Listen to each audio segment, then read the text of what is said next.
বিপিএলে ক্রিকেটারদের বকেয়া পারিশ্রমিক পরিশোধ করেছে নোয়াখালী এক্সপ্রেস এবং সিলেট টাইটান্স। সম্পূর্ণ পারিশ্রমিক পরিশোধের পর বাকি প্রায় 23 লাখ টাকা ফেরত পেয়েছে নোয়াখালী। 6 দলের টুর্নামেন্টে 5 দলের সমস্ত অর্থ পরিশোধ। ঢাকার ক্রিকেটারদের বকেয়া নিয়ে প্রশ্ন থাকলেও বিসিবি বলছে নেই কোনো শঙ্কা। রোজার শুরুতেই চট্টগ্রাম রয়্যালসের বকেয়া সম্পূর্ণ টাকা পরিশোধ করে বিসিবি। এবার সেই ধারাবাহিকতায় ক্রিকেটারদের সম্পূর্ণ বকেয়া পারিশ্রমিক পরিশোধ করেছে নোয়াখালী এক্সপ্রেস ও সিলেট টাইটান্স। বিসিবির কাছে ফ্র্যাঞ্চাইজিদের রাখা পে অর্ডার থেকে দেয়া হয়েছে সমস্ত অর্থ। তাতে 6 দলের টুর্নামেন্টে 5 দলের নামের পাশে থাকলো না কোনো বকেয়া। সিলেটের সাথে বিসিবির সব লেনদেনই শেষ। সেই সাথে নোয়াখালীও ফেরত পেয়েছে তাদের বাকি থাকা প্রায় 23 লাখ টাকা। আমরা ফাইন্যান্সিয়াল ইনস্ট্রুমেন্ট একটা গ্যারান্টি নিছিলাম, সেই গ্যারান্টির মধ্যে কিছু চেক ছিল, পে অর্ডার, হ্যাঁ, আর তারপরে কিছু ব্যাংক গ্যারান্টিও ছিল।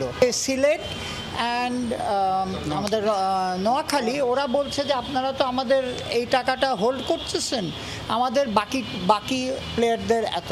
সো আমাদের সামনেই তারা সব প্লেয়ারদের পেমেন্ট ক্লিয়ার করে দিয়েছে, আমরা তাদের থেকে সার্টিফিকেট নিয়ে নিছি। সো এখন আমার 5টা টিম হলো যে they have cleared all payment. তবে এখনও যেন চিন্তায় ঢাকা ক্যাপিটালসের ক্রিকেটাররা।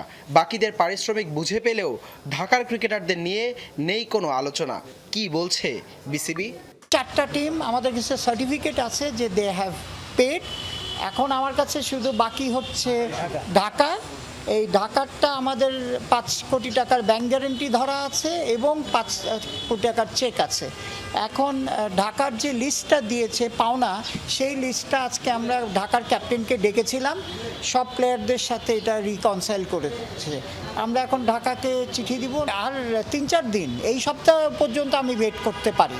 এদিকে চ্যাম্পিয়ন দলের প্রাইজ মানিও দ্রুতই দেয়া হবে রাজশাহীকে জানিয়েছে বিসিবি। জানা গেছে বিপিএল এবার লভ্যাংশ হিসেব করে ফ্র্যাঞ্চাইজিদের সাথে দ্রুতই তা শেয়ার করবে ক্রিকেট বোর্ড। হাসান আল মারুফ, যমুনা স্পোর্টস, ঢাকা।